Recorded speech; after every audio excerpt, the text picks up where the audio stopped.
पति ब्रह्मचारी।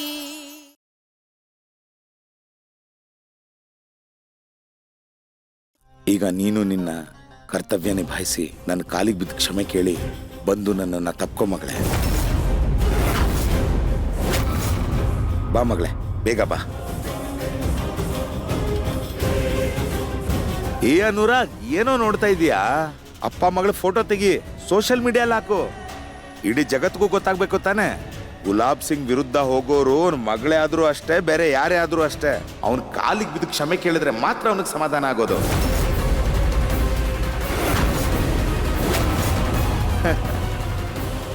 ಸರಿ ಮಗಳೇ, ಬೇಗ ನೀನು ನಿನ್ನ ಮಂಡಿ ಮೇಲೆ ಕೂತ್ಕೊಂಡು ನನ್ನ ಕಾಲಿಗೆ ಬಿದ್ದು ಕ್ಷಮೆ ಕೇಳು. ನಾನು ನಿನ್ನನ್ನು ತಪ್ಕೊಂಡು ಮತ್ತೆ ನಿನ್ನ ಸ್ವೀಕಾರ ಮಾಡ್ಕೊಳ್ತೀನಿ. ಹಾ, ಬೇಗ ಬೇಗ ಬಾಮ್ಮ.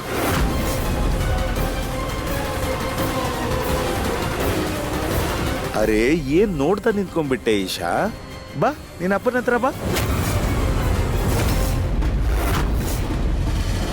ಅನುರಾಗ್ ಅವ್ರೆ,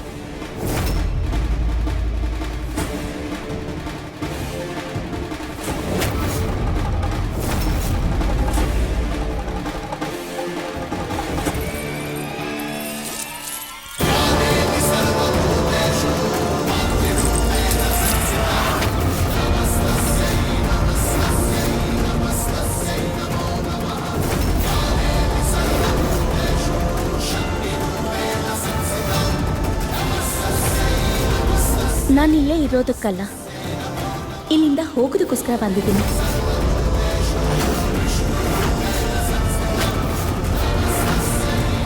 ಆದರೆ ಹೋಗೋದಕ್ಕೆ ಮುಂಚೆ ನಿಮಗೆ ಥ್ಯಾಂಕ್ ಯು ಹೇಳಲೇಬೇಕಿತ್ತು ನಾನು. ಥ್ಯಾಂಕ್ ಯು ಅಪ್ಪ, ನನ್ನ ಮದುವೆ ಸೂರಜ್ ಜೊತೆ ಮಾಡಿಸಿದ್ದಕ್ಕೆ.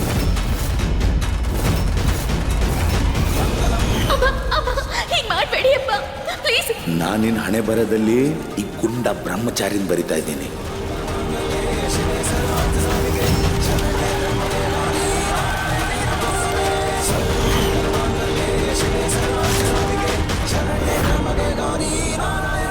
ನಿಮ್ಮನ್ನು ನೀವು ದೇವ್ರು ಅನ್ಕೊಂಡು ನನಗೆ ಶಿಕ್ಷೆ ಕೊಡೋದಕ್ಕೋಸ್ಕರ ನೀವು ಯಾವ ನಿರ್ಧಾರ ತಗೊಂಡಿದ್ರೋ ಆ ಭಗವಂತ ಅದನ್ನೇ ನನ್ನ ಜೀವನದಲ್ಲಿ ದೊಡ್ಡ ಉಡುಗೊರೆ ಮಾಡ್ಬಿಟ್ಟ.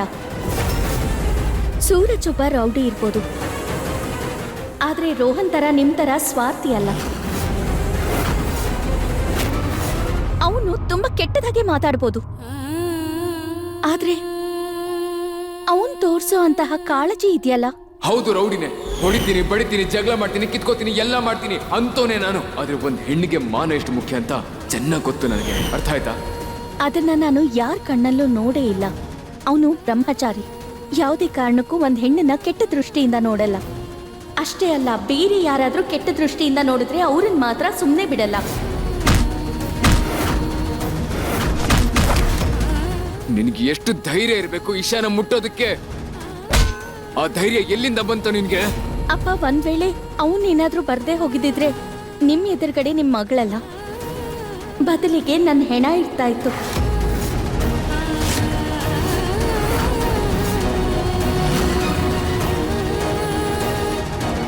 ಎಷ್ಟು ವಿಚಿತ್ರ ಅಲ್ವಾ? ನಾನ್ ಯಾರನ್ ಪ್ರೀತಿಸಿದ್ನೋ ಅವನು ನನ್ನ ಸಾಯೋದಕ್ ಬಿಟ್ಟು ಹೊರಟೋದ.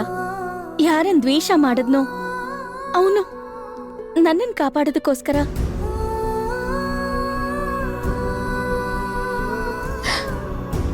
ತನ್ನ ಪ್ರಾಣನೇ ಪಣಕ್ಕಿಟ್ಟ. ಒಬ್ಬ ವ್ಯಕ್ತಿ ಒಂದ್ ಹುಡುಗಿನ 5 ಜನ ಗೂಂಡಾಗಳಿಂದ ಕಾಪಾಡಿ ಹಾಸ್ಪಿಟಲ್ನಲ್ಲಿ ಆಪರೇಷನ್ ಮಾಡಿಸ್ಕೊಳ್ಳೋ ಪರಿಸ್ಥಿತಿಗೆ ಬಂದಿರೋ ರೌಡಿನೇ ಆಗಿದ್ರು. ನನ್ ಹಣೆ ಬರಹನ ಜೊತೆಗೆ ನನ್ ಮರ್ಯಾದೆನ ಕಾಪಾಡಿ ನನ್ನನ್ನ ಸೇಫ್ ಆಗಿ ಮನೆ ಕಳಿಸಿದವನು ಒಬ್ಬ ಗೂಂಡಾನೇ ಆಗಿರ್ಬೋದು.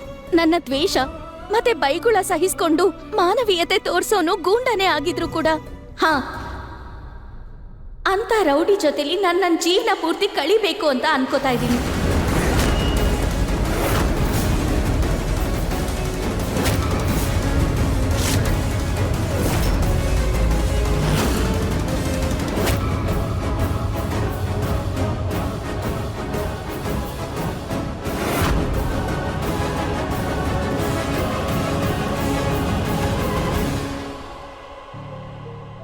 ಸಂಬಂಧನ ಅರ್ಥ ಮಾಡ್ಕೊಳ್ಳೋದ್ರಲ್ಲಿ ಯಾವ ವ್ಯಕ್ತಿ ಹೇಗೆ ಅಂತ ಅರ್ಥ ಮಾಡ್ಕೊಳ್ಳೋದ್ರಲ್ಲಿ ನಾನು ತುಂಬಾ ತಪ್ಪು ಮಾಡಿದ್ದೀನಿ. ಆ ತಪ್ಪನ್ನೆಲ್ಲ ಸರಿ ಮಾಡ್ಕೊಳ್ಳೋ ಅವಕಾಶ ನನಗಿವಾಗ ಸಿಗ್ತಾ ಇದೆ.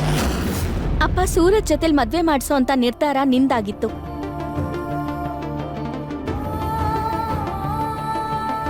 ಆದ್ರೆ ಈ ಮದ್ವೆನ ನಿಭಾಯಿಸೋದು ನನ್ನ ನಿರ್ಧಾರ.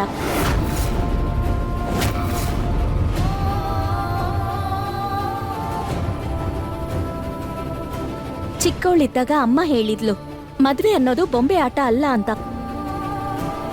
ಬದ್ಲಿಗದು ತುಂಬಾ ದೊಡ್ಡ ಜವಾಬ್ದಾರಿ. ಅಪ್ಪ ನಾನ್ ಚಿಕ್ಕವಳಿದ್ದಾಗ್ಲೇ ಅಮ್ಮ ನಂಗಿದನ್ ಹೇಳಿದ್ಲು. ಅಪ್ಪ ನಾನಿಲ್ಲಿ ನಿಮ್ಗೆ ಕ್ಷಮೆ ಕೇಳೋದಕ್ಕೋಸ್ಕರ ಬಂದಿಲ್ಲ, ಬದಲಿಗೆ ನಿಮ್ಮಿಬ್ರು ಆಶೀರ್ವಾದ ತಗೊಳ್ಳೋದಕ್ ಬಂದಿದ್ದೀನಿ. ಜೀವನ ಪೂರ್ತಿ ಈ ಮದ್ವೆನ ಮತ್ತೆ ಸಂಬಂಧಗಳನ್ನ ಚೆನ್ನಾಗಿ ನಿಭಾಯಿಸ್ಬೇಕು ಅಂತ.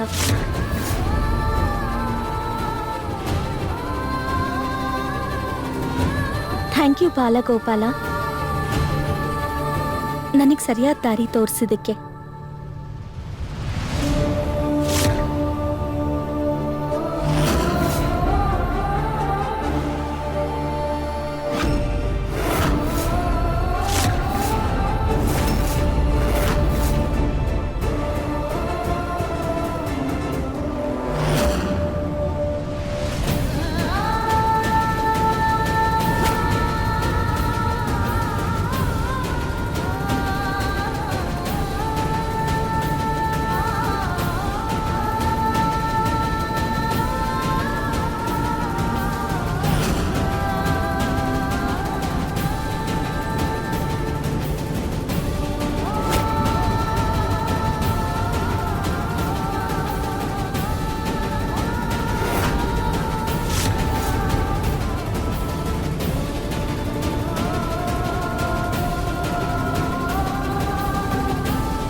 Krishna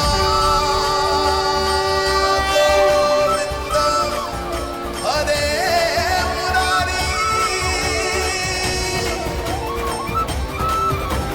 Sri Krishna Govinda Hare Murari He Nath Narayana Vasudeva Sri Krishna Govinda Hare Murari He Nath Narayana Vasudeva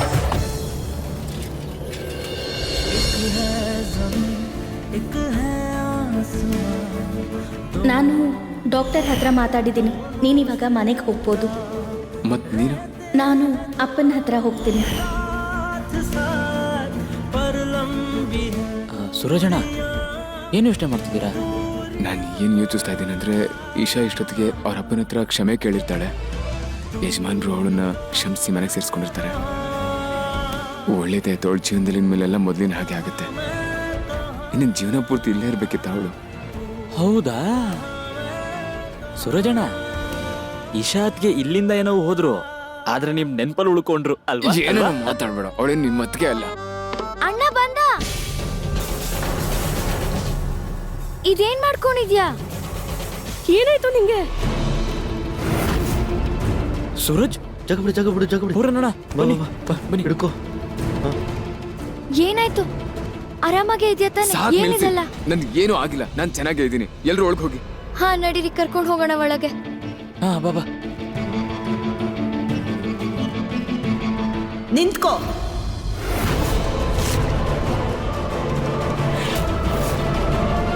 ತಾಯಮ್ಮ,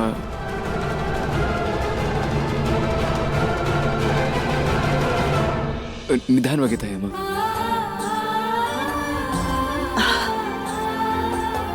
ಸೂರಜ್, ನನ್ ಮಗನೇ,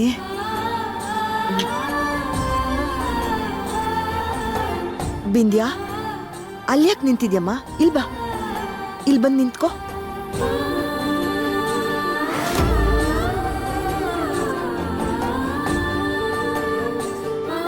ಬಾ, ಇಲ್ಲಿ ಬಾ ಅಮ್ಮ, ಬಾ ಬಾ ಬಾ ಬಾ.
ಇಶಾ, ನೀನ್ ಇಲ್ಲೇನ್ ಮಾಡ್ತಾ ಇದೀಯಾ? ನೀನ್ ನಿಮ್ಮನೆಗೆ ಹೋಗ್ಬೇಕಲ್ವಾ? ಈ ಹುಡುಗಿ ಇಲ್ಲೇನ್ ಮಾಡ್ತಿದ್ದಾಳೆ?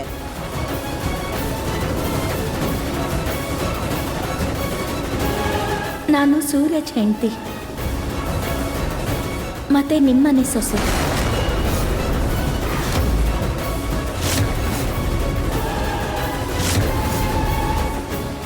ನನ್ನ ಈ ಮದ್ವೆನ ನಿಜಾಯಿತಿಯಿಂದ ಮತ್ತೆ ಪ್ರಾಮಾಣಿಕತೆಯಿಂದ ನಿಭಾಯಿಸೋಕ್ ಬಂದಿದ್ದೀನಿ.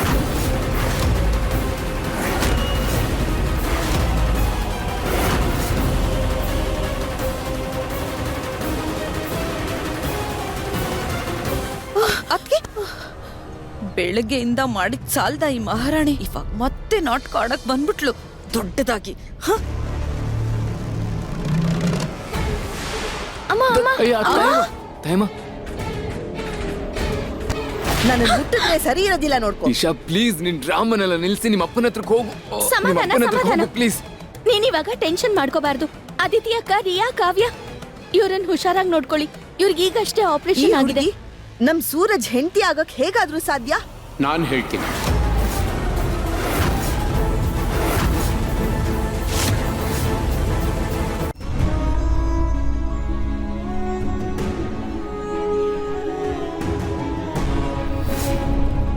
ನನಗೆ ಈ ಮದ್ವೆ ಆಗೋದಕ್ಕೆ ಇಷ್ಟ ಇಲ್ಲ. ದುಡ್ಡು ಬೇಕಲ್ವೇನೋ ನಿನ್ಗೆ? ಅದಕ್ಕೋಸ್ಕರ ನೀನು ಈಶಾನ ಮದುವೆ ಆಗಬೇಕು.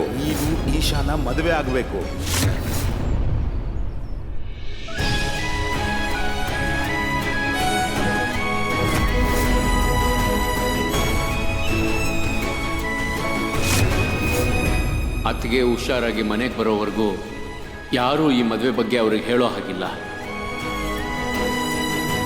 ತಾಯಮ್ಮ, ಅದು ಸೊಸೆನ್ ಕರ್ಕೊಂಡ್ ಬಾ. ಒಂದು ಸೊಸೆ ಇಲ್ಲಿಗೆ ಬರ್ಬೇಕು, ಇಲ್ಲಾಂದ್ರೆ ನಾನ್ ಮನೆಗೆ ಬರ್ತೀನಿ.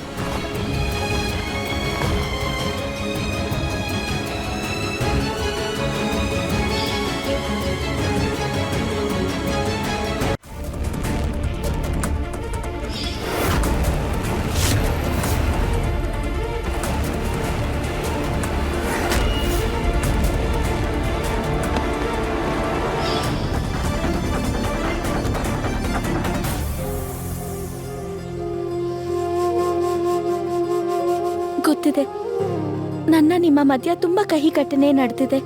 ಆದ್ರೆ ದಯವಿಟ್ಟು ಅದನ್ನೆಲ್ಲ ಮರೆತು ನನ್ನನ್ನು ಸೊಸೆಯಾಗಿ ಒಪ್ಕೊಳ್ಳಿ. ಈಗ ನಾವಿಬ್ರು ಅತ್ತೆ ಸೊಸೆಯರು. ಮತ್ತೆ ನಾನೀ ಸಂಬಂಧನ ಮನ್ಸಾರಿ ನಿಭಾಯಿಸ್ಬೇಕು ಅಂತಿದ್ದೀನಿ.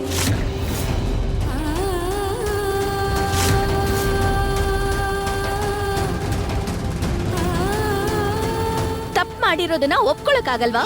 ಸ್ಪೆಷಲಿ ನೀವು ಸರಳ ಆಂಟಿ, ನೀವು ಇವ್ರಿಗೆಲ್ಲ ಹೆಡ್ ಅಲ್ವಾ? ಸೊ ಪನಿಷ್ಮೆಂಟು ನಿಮಗೆ ಸಿಗ್ಬೇಕು.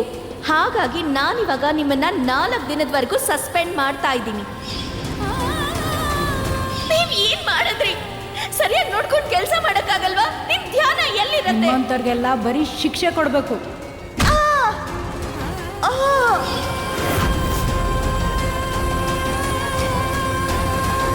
ಪ್ಲೀಸ್ ಅವಕಾಶ ಮಾಡಿಕೊಡಿ.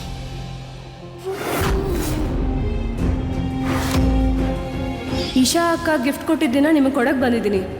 ಅವರೇ ನಿಮ್ಗಿದನ್ನ ಕೊಡಕ್ ಹೇಳಿದ್ರು. ನಮ್ಮ ಮನೆಯಲ್ಲಿ ಸೀರೆ ಕದಿಯೋದಲ್ದೆ ನನಗೆ ಎದುರುತ್ರ ಕೊಡ್ತೀಯ.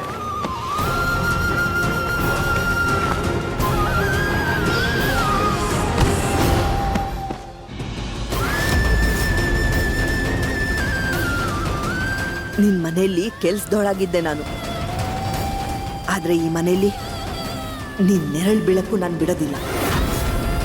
ಸೊಸೆ ಆಗೋದಂತೂ ಇನ್ನು ದೂರದ ಮಾತು.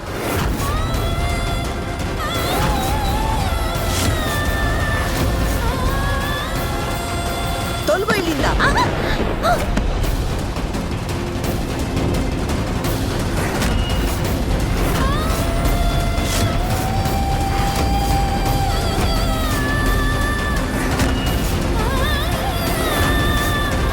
ಅಯ್ಯೋ ಅದ್ಗೆ ನೀವು ಏನ್ ಮಾಡ್ತಾ ಇದ್ದೀರಿ? ಏನ್ ಮಾಡ್ತಾ ಇದ್ದೀರಾ ನೀವು?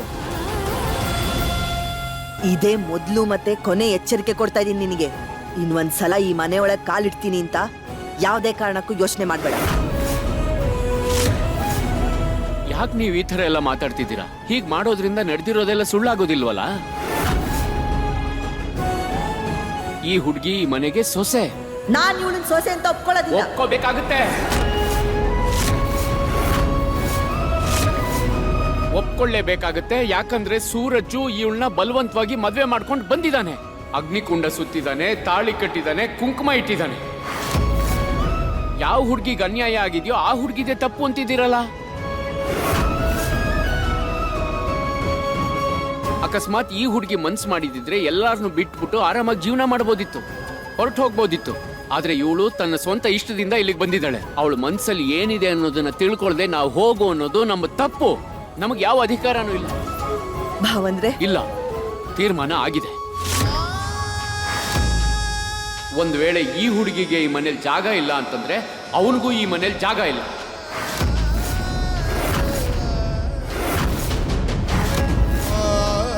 ಮತ್ ಇವನು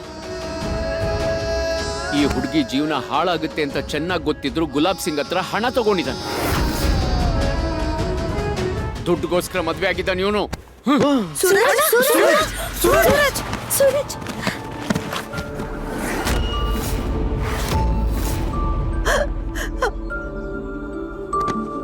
ನಿಂತ್ಕೊಳ್ಳಿ. ಜರ್ಗಿ, ಯಾರು ಮುಟ್ಬೇಡಿ ಅವನ್ನ. ಹೋಗಿ. ಅಪ್ಪ, ನೀವ್ ಯಾಕೆ ಹೀಗೆಲ್ಲ ಆಡ್ತಿದ್ದೀರಾ? ಹೋಗಿ ಆ ಕಡೆ ಹೋಗಿ.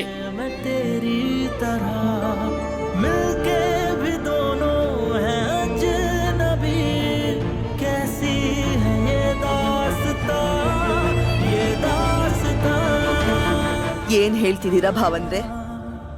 ನಿಮ್ ಮಗನ್ ಆರೋಗ್ಯ ಆದ್ರೂ ನೋಡಿ, ಹಾಸ್ಪಿಟ್ಲಿಂದ ಇವಾಗ ತಾನೇ ಬಂದಿದ್ದಾನೆ. ಈ ತಲೆ ಹಟ್ಟೆ ಸೊಕ್ಕಿನ ಹುಡುಗಿಗೋಸ್ಕರ ಅವನಿಗೆ ನೋವು ಮಾಡ್ತಿದ್ದೀರಾ? ಸೂರಜ್, ಬಾ ಮಗನೇ, ಒಳಗ್ ಬಾ. ಇಲ್ಲ, ಅಕಸ್ಮಾತ್ ಇಶಂಗೆ ಈ ಮನೇಲಿ ಜಾಗ ಇಲ್ಲ ಅನ್ನೋದಾದ್ರೆ ಸೂರಜ್ಗೂ ಈ ಮನೇಲಿ ಜಾಗ ಇರೋದಕ್ಕೆ ಸಾಧ್ಯ ಇಲ್ಲ.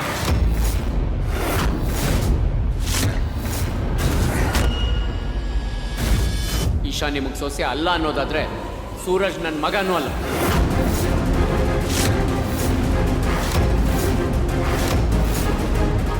ನಿಮ್ಗೆ ಸೂರಜ್ ಮೈ ಮೇಲಿರೋ ಗಾಯ ಮಾತ್ರ ಕಾಣಿಸ್ತಾ ಇದೆ.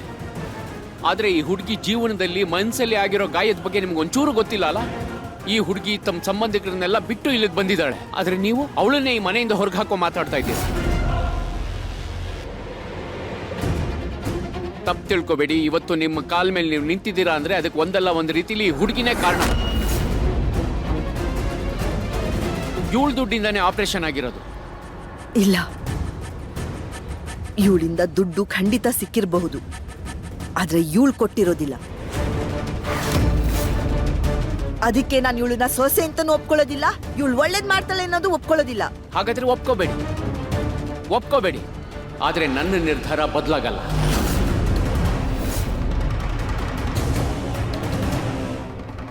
ಒಂದು ಮಾತಂತೂ ಸತ್ಯ ಆಯ್ತು, ಮನೆ ಒಳಗೆ ಬರೋದಾದ್ರೆ ಇಬ್ರು ಒಳಗಡೆ ಬರ್ರಿ, ಇಲ್ಲ ಅಂದ್ರೆ ಹೊರಗಡೆನೆ ಇರಲಿ.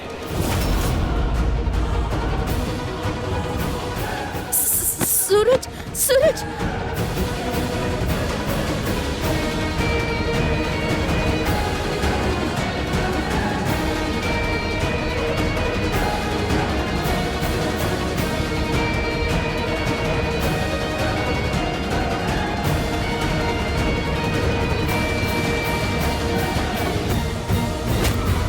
ಸೂರಜ್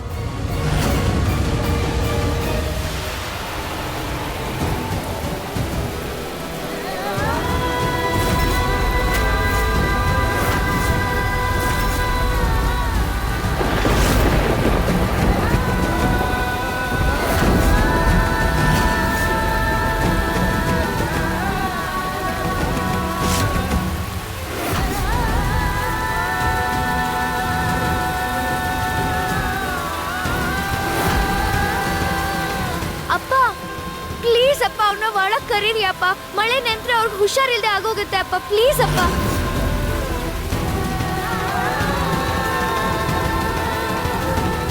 ಸರಳ ಆಂಟಿ, ನಿಮ್ಗೆ ಈಶಾ ಕಂಡ್ರೆ ತಾನೇ ಇಷ್ಟ ಇಲ್ಲ. ಸೂರಜು ಅನುಭವಿಸ್ತಾ ಇದ್ದಾನೆ ಆಂಟಿ. ಅಮ್ಮ, ಸೂರಜ್ ಈಗ ತಾನೆ ಆಸ್ಪತ್ರೆಯಿಂದ ಬಂದಿದ್ದಾನೆ. ಅವ್ನು ಹೀಗೆ ನಿಂದ್ರೆ ಅವನ ಆರೋಗ್ಯ ಇನ್ನೂ ಹಾಳಾಗುತ್ತೆ. ಪ್ಲೀಸ್ ಅವನ್ನ ಒಳಗ್ ಬರಕ್ ಹೇಳಿ ಅಮ್ಮ, ಪ್ಲೀಸ್. ಸೂರಜ್ ಸೂರಜ್ ನಿಧಾನ. ಚಿಕ್ಕಪ್ಪ ಚಿಕ್ಕಪ್ಪ ಪ್ಲೀಸ್, ಅವ್ನಿಗೆ ಇವಾಗ ಆಪರೇಷನ್ ಆಗಿದೆ. ಹೀಗ್ ಮಳೆಲ್ ನೆನೆಯೋದು ಅವನಿಗೆ ಒಳ್ಳೇದಲ್ಲ ಚಿಕ್ಕಪ್ಪ. ಪ್ಲೀಸ್ ಚಿಕ್ಕಪ್ಪ. ಅಪ್ಪ ಪ್ಲೀಸ್. ನಿಧಾನ ನಿಧಾನ ನಿಧಾನ ನಿಧಾನ ನಿಧಾನ ಸೂರಜ್.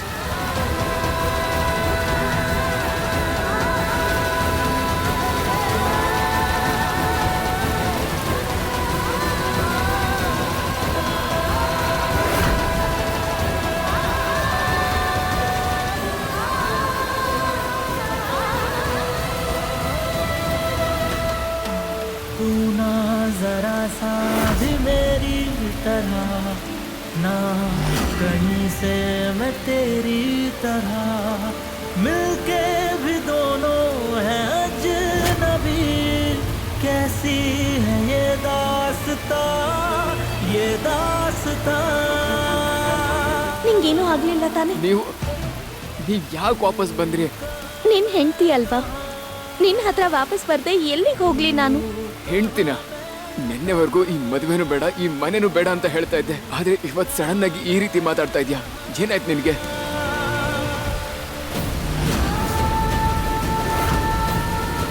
ಇದು ನೀರ್ ತಡಿತಾನೆ ಇಲ್ಲ.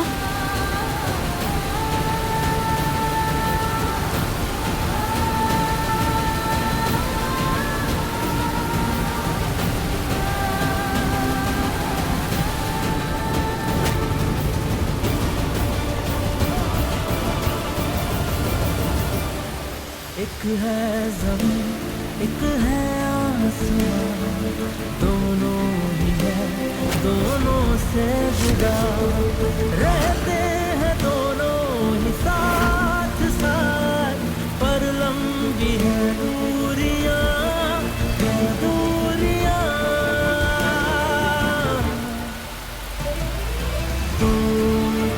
ನಿನ್ನೆ ಮತ್ತೆ ಇವತ್ತಿನ ಮಧ್ಯ ತುಂಬಾ ವಿಷಯ ಬದಲಾಗಿದೆ. ನಾನು ಯಾವುದು ಸುಳ್ಳು ಅನ್ಕೊಂಡಿದ್ನೋ ಅದೇ ನನ್ನ ಜೀವನದಲ್ಲಿ ನಿಜ ಆಗ್ಬಿಟ್ಟಿದೆ.